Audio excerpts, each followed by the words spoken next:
Hello दोस्तों, स्वागत है आपका मेरे न्यू वीडियो में। और आप जो ये देख रहे हैं वो कूलर की पानी वाली मोटर है। तो इसको मैंने पिछली गर्मियों में एकदम सही एकदम चालू कंडीशन में रखा था। और जैसे मैंने अब इसको कूलर में लगा के चालू किया तो ये चल नहीं रही, पता नहीं इसके क्या दिक्कत आ गई। तो इस वीडियो में आपको बताऊंगा कि इस नॉर्मल जो जो आप कूलर की जो मोटर होती है पानी वाली, इसको चालू छोड़ते हैं और वो अचानक बंद हो जाती है चलते चलते, या फिर कुछ दिनों बाद अचानक पड़ी पड़ी बंद हो जाती है। तो इसी चीज़ का सलूशन बताऊंगा आज मैं आप लोगों को। दोस्तों, इसको सही करने के लिए एक कंडीशन है, ये मोटर कहीं से जली हुई नहीं होनी चाहिए, तो ही ये रिपेयर हो सकती है। तो वीडियो पूरा ज़रूर देखना। और अगर आप इस चैनल पर पहली बार आ रहे हैं, चैनल को सब्सक्राइब करके चले जाना। तो थैंक यू। तो दोस्तों, वीडियो पूरा ज़रूर देखना। तो मैं मिलता हूँ आपको वीडियो के अंत में।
तो दोस्तों ऑलमोस्ट सारा काम कंप्लीट हो चुका है।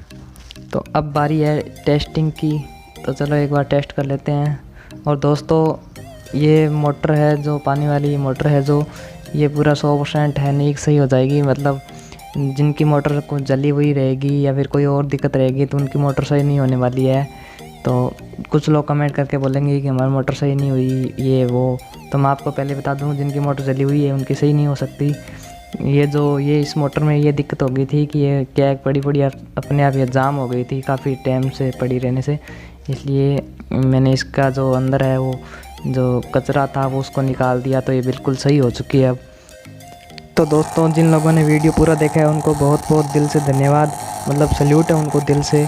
और दोस्तों अगर आप इस चैनल में पहली बार आए, चैनल को सब्सक्राइब करके पास में दिए बेल आइकन को दबा देना। तो मिलते हैं नेक्स्ट वीडियो में। जय हिंद।